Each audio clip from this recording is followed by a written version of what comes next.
ಮುಂದುಗಡೆ 5 ವರ್ಷದ ಅಡಿಕೆ ಗಿಡ, ಒಂದು 600 ಅಡಿಕೆ ಗಿಡ, ಮಾಧ್ಯಮದಲ್ಲೂ ಅದು ಪತ್ರಿಕೆಯಲ್ಲೂ ವರದಿಯಾಗಿದೆ. ಒಂದು 600 ಗಿಡವನ್ನು ಆನೆಗಳು 2-3 ಆನೆಗಳು ಬಂದು ಕಂಪ್ಲೀಟ್ ಹುಡಿ ಮಾಡಿ ಹಾಕಿತ್ತು. ಅದರ ಯಜಮಾನ ಕೃಷಿಕರಿಗೆ ಏನು ಮನಸ್ಸಿಗೆ ಅನಿಸಿರ್ಬೋದು? ಆನೆಯಿಂದಾಗ 700 ಅಡಿಕೆ ಗಿಡ ನಾಶ ಆದಾಗ ಅವನ ಮನಸ್ಸಿಗೆ ಏನು ಅನಿಸಿರ್ಬೋದು? ಅವನ ಮನಸ್ಸಿಗೆ ಅನಿಸಿರೋ ಭಾವನೆಯನ್ನು ನಾನು ಅಧಿವೇಶನದ ಒಳಗಡೆ ಹೇಳಿದ್ರು. ಇವತ್ತು ನಾನು ಅವತ್ತಿನಿಂದ ಇವತ್ತಿನವರೆಗೂ ತಾಲೂಕಿನಲ್ಲಿ ಸುಮಾರು 17 ಗ್ರಾಮ ಪಂಚಾಯತ್ ವ್ಯಾಪ್ತಿಯಲ್ಲಿ ಆನೆಗಳ ಕಾಟ ಇದೆ. ಇದನ್ನು ಇಲಾಖೆಯ ಅಧಿಕಾರಿಗಳ ಗಮನಕ್ಕೂ ತಂದಿದ್ದೇನೆ. ಅರಣ್ಯ ಸಚಿವರಾಗಿರ್ತಕ್ಕಂಥ ಈಶ್ವರ್ ಖಂಡ್ರೆ ಅವರ ಗಮನಕ್ಕೂ ನಾನು ತಂದಿದ್ದೇನೆ. ಯಾಕಂತ ಹೇಳಿದ್ರೆ ತಕ್ಷಣ ಇದಕ್ಕೆ ಪರಿಹಾರವನ್ನು ಸೂಚಿಸಬೇಕು ಅಂತ ಹೇಳಿ. ಅದಕ್ಕೆ ನಾನು ಈಗಾಗಲೇ ಒಂದು ಸುಳ್ಯ, ಕಡಬ ಮತ್ತು ಬೆಳ್ತಂಗಡಿ ವಿಧಾನಸಭಾ ಕ್ಷೇತ್ರದ ಕೃಷಿಕರ ಮತ್ತು ಒಂದಷ್ಟು ಇದರ ಬಗ್ಗೆ ತಜ್ಞರ ಒಂದು ಅಭಿಪ್ರಾಯ ಸಂಗ್ರಹದ ಒಂದು ಸಭೆಯನ್ನು ಮುಂದಿನ ವಾರದಲ್ಲಿ ಮಾಡಲಿಕ್ಕಿದ್ದೇನೆ. ಆ ಮೂಲಕ ಈ ಭಾಗದಲ್ಲಿ ಫ್ರೆಂಚ್ ಹಾಕಿ, ಆಮೇಲೆ ಕಬ್ಬಿಣದ ಹಳ್ಳಿಯ ರೈಲ್ವೆ ಹಳ್ಳಿಯ ಫಿನಿಶಿಂಗ್ ಹಾಕಲಿಕ್ಕೆ ಹೆಚ್ಚು ಅನುದಾನವನ್ನು ಸರ್ಕಾರ ಕೊಡಬೇಕೆನ್ನುವ ದೃಷ್ಟಿಯಲ್ಲಿ ಆಗ್ರಹ ಮತ್ತು ಹೋರಾಟವನ್ನು ನಾನೇ ನಿಮ್ಮ ಪರವಾಗಿ ನಾನು ಆ ಹೋರಾಟವನ್ನು ಕೈಗೆತ್ತಿಕೊಳ್ಳಿಕ್ಕಿದ್ದೇನೆ ಎನ್ನುವಂಥದ್ದನ್ನು ನಾನು ಇವತ್ತು ಘೋಷಣೆ ಮಾಡ್ತಾ ಇದ್ದೇನೆ. ಬಹುಶಃ ಆ ಮೂಲಕ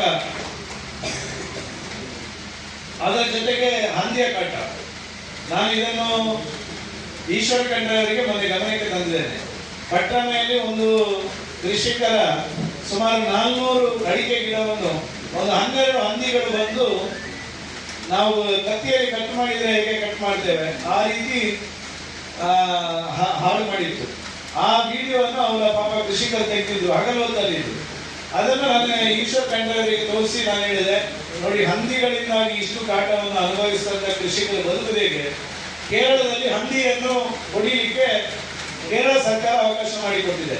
ಅದೇ ರೀತಿ ಹಂದಿ ಹೊಡಿಲಿಕ್ಕೆ ಕರ್ನಾಟಕದಲ್ಲೂ ಅವಕಾಶ ಮಾಡಿಕೊಡಬೇಕು ಅಂತ ಹೇಳಿದೆ. ಯಾಕಂತ ಹೇಳಿದ್ರೆ ಇದು ಇಮ್ಮಿಡಿಯೇಟ್ ಅಳಿಯುವಂತಹ ಪ್ರಭೇದದ ಪ್ರಾಣಿಗಳಲ್ಲ ಇದು.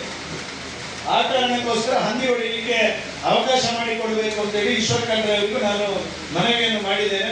ಸರ್ಕಾರಕ್ಕೆ ನಿಮ್ಮ ಮೂಲಕ ನಾನು ಇವತ್ತು ಮಾಧ್ಯಮದ ಮೂಲಕ ಮತ್ತೊಮ್ಮೆ ಸರ್ಕಾರಕ್ಕೆ ವಿನಂತಿ ಮಾಡ್ತೇನೆ. ಈ ರೀತಿಯ ಹಂದಿ, ವಿಶೇಷವಾಗಿ ಹಂದಿ ಒಂದೊಂದು ಅಟ್ಲೀಸ್ಟ್ ಒಂದೊಂದರಿಂದಾದರೂ ಕೃಷಿಕರು ಒಂದು ತೊಂದರೆಯನ್ನು ಅನುಭವಿಸಿದ್ದನ್ನು ವಂಚಿತಾಗಿ ಎನ್ನುವಂತಹ ದೃಷ್ಟಿಯಿಂದ ಹಂದಿ ಹೊಡೆಯುವುದನ್ನು ಸಹ ಕುಡಿಯಲಿಕ್ಕೆ ಸರ್ಕಾರ ಪರ್ಮಿಷನ್ ಕೊಡಬೇಕೆನ್ನುವಂತ ಆಗ್ರಹವನ್ನು ಸಹ ಮಾಡ್ತೇನೆ.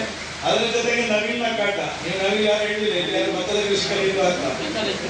ನಾನೀಗ ಬರ್ಬೇಕಾದ್ರೆ ನನ್ನೊಬ್ಬ ಸ್ನೇಹಿತ ಹೇಳಿದ, ಮನೆಯ ಅಂಗಣದಲ್ಲಿ ಹಿಂದೆ ಸಾಕು ಕೋಳಿಗಳಿತ್ತು, ನಾಟಿ ಕೋಳಿಗಳು. ಈ ನಾಟಿ ಕೋಳಿಗಳಿಗೆ ಬದಲಿಗೆ ಈಗ ಅಂಗಳದಲ್ಲಿ ನವಿಲುಗಳಿದೆ ಅಂತೇಳಿ. ಆದರೆ ಕಾಡಲ್ಲಿ ಇರಬೇಕಾದ ನವಿಲುಗಳು ಇವತ್ತು ಅಂಗಳದಲ್ಲಿ ಕುಳಿತಾಡುವ ಪರಿಸ್ಥಿತಿ ನಿರ್ಮಾಣ ಆಗಿದೆ.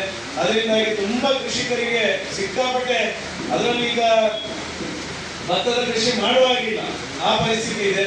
ಅದರ ಜೊತೆಗೆ ಬೇರೆ ಬೇರೆ ತರಕಾರಿಗಳನ್ನು ಇವತ್ತು ಬೆಳೆಯುವಾಗಿಲ್ಲ ನವಿಲಿಂದಾಗಿ. ಇದಕ್ಕೂ ಏನು ಅರಣ್ಯ ಇಲಾಖೆ ಮುನ್ನೆಚ್ಚರಿಕೆ ಕ್ರಮವನ್ನು ಕೈಗೊಳ್ಳಬೇಕಾ? ಕೃಷಿಕರ ಪರವಾಗಿ ಇದನ್ನು ಅರಣ್ಯ ಇಲಾಖೆ ಮುನ್ನೆಚ್ಚರಿಕೆ ಕ್ರಮವನ್ನು ಕೈಗೊಳ್ಳಬೇಕೆನ್ನುವಂತ ಆಗ್ರಹವನ್ನು ಸಹ ನಿಮ್ಮೆಲ್ಲರ ಕೃಷಿಕರ ಪರವಾಗಿ ನಾನು ಮಾಡ್ತೇನೆ.